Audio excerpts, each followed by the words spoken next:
in time. I just want to just thank Leela for having me tonight.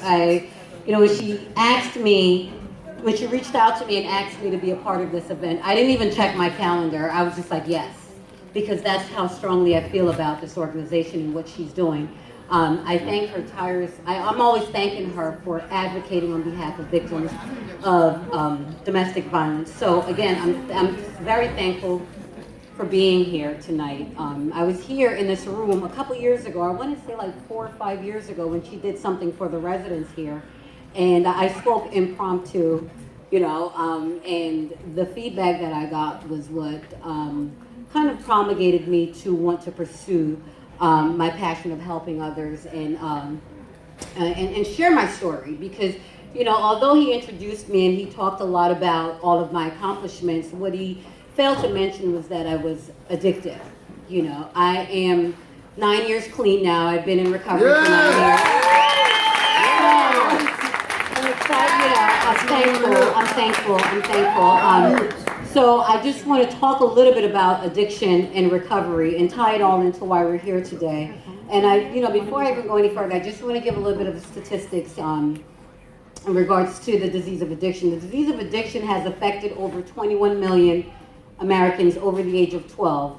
And that's based on a recent study from addictioncenter.org. Approximately 100 people overdose daily from the disease of addiction, from drug-related overdoses. And that rate has tripled in the last 20 years. And with the onslaught of the opioid addiction, it's getting worse and worse and worse. 2.6 million people suffer, 2.6 million people with an addiction also have a dependency to 2 or more drugs.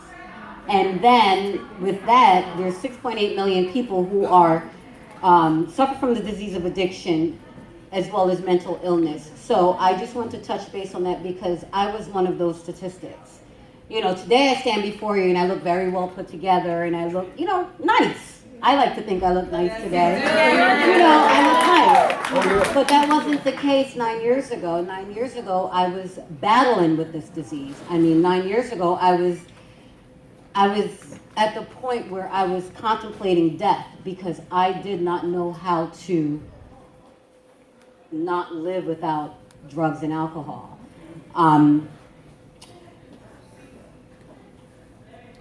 All I cared, I wrote this speech, right?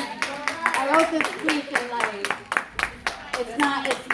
I can't read from a paper, right? So if I stop a couple of times, right. I just gotta tell you, my story is, it's one of those stories that I'm the product of immigrant families. So I got here in '87 with my family, my mom and my dad, and we're from Jamaica. So when they got here, all they did was they just wanted to work. So they didn't pour into their children. There wasn't any emotional love or support. It was just more so, you're here, go to school, get an education, and do what you have to do. But understanding that we were 4 small children navigating foreign spaces, we needed that emotional love and support, and we didn't get that. So I looked for that in external environments. So I looked for that in friends, I looked for that in the streets. Before you know it, I'm running the streets. Very bright, very smart, I'm running the streets. And then before you know it, I'm drinking, I'm smoking weed, I'm doing all of these things, and now I'm being introduced to harder drugs. And my life took off, and that's where I was for 18 years. What age were you? I was about 14. I was 14 when I was introduced to the streets, and I was introduced to the streets through a group of girls that I thought were my friends. And what happened was had I been equipped with that emotional love and support, I would have had the confidence enough to say, no, that's not what I want. But I didn't have that. I was searching to be loved. I was searching to be liked, and I was people pleasing. And I did that for so many years, people pleasing, because I wanted you to like me, so I did whatever you did.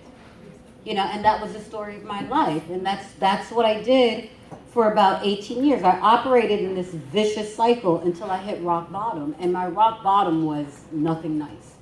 It was nothing nice. I was in a room by myself, guilt-ridden, shame, and just getting high. My drug of choice was crack cocaine. That was my drug of choice. I was faced with a lot of different consequences. In my book, I talk about the consequences of my actions, such as multiple DUIs, going to jail, being homeless, being the victim of domestic abuse, having an estranged relationship with my parents, low self-esteem and confidence. Now, what may have seemed like the odds were against me, I really do believe, and this is why I love my story, because it's such a testimony of hope and resilience, because although I was going through all this, I still heard God telling me that I have better for you. Although I couldn't recognize God because I was so busy, being self-centered and worrying about myself, a part of me knew that that wasn't what I wanted to do with my life. A part of me knew that I did not want to become another statistic, although I was already, because I had been homeless, I had, been addicted, I was in and out of jail, all of these different things. But I kept going. When I got out of jail the last time, that was when I was like, that's it for me. That was it for me, and I struggled to pull myself up. I went back to school. I started with adult school, and I went through that process, and then someone poured into me and poured into my potential and told me that I could be somebody. And for the first time, I listened. I was like, really, you think so?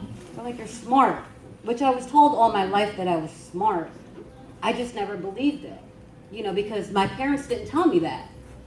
That there wasn't any emotional connection in my household, There was communication, but it was a lot of yelling and screaming. That was the communication. So, I was never told that you're beautiful, you're going to be somebody. I was called all different types of things. You're a whore. You're never going to be anything. And so you internalize those things as a child, and then you have this attitude like, I'll show you.